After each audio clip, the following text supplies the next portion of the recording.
तो देखी दादाजी के, ओ सॉरी चाचा जी के देखी का एकदम से डांस रहले बा, लगता का बोले कुआं कैले बा। अरे कुआं कोई पी के एकदम नशा में रह के कुआं में गिर जाला और चाचा जी एकदम खोदी की कुआं कर देला। वाह का बात है चाचा जी, बताओ एकदम से का एकदम खोल के लुंगी डांस करता। बताओ आगे अभी तो लुंगी डांस करता चाचा, अभी आगे देखे नागिनियों डांस करे लगी का।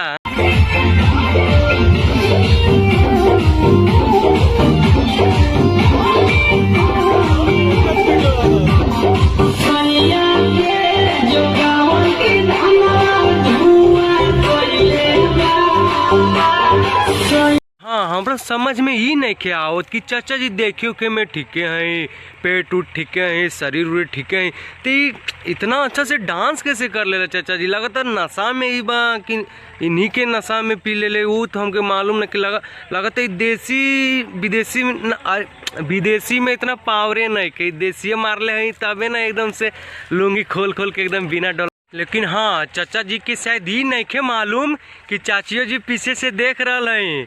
अभी तो तू नागी डांस कर, लुंगी डांस कर, लेकिन जब घर जाइबा तो समझ ला का हाल है, झड़ुए से मारिए चाची। हाँ बताओ का एकदम से आगे देखा कितना का बोले छोटे बच्चा लूज लागी। जे हई चाचा जी एकदम कमाल के डांस हो, एकदम लाजवाब, छुपा रुस्तम निकल रहा हो चाचा। ये भरोसा नहीं के तौर पे करेला गांव जवार के लड़का, और तू देखो का एकदम खोल के लुंगी डांस हवा खाता का।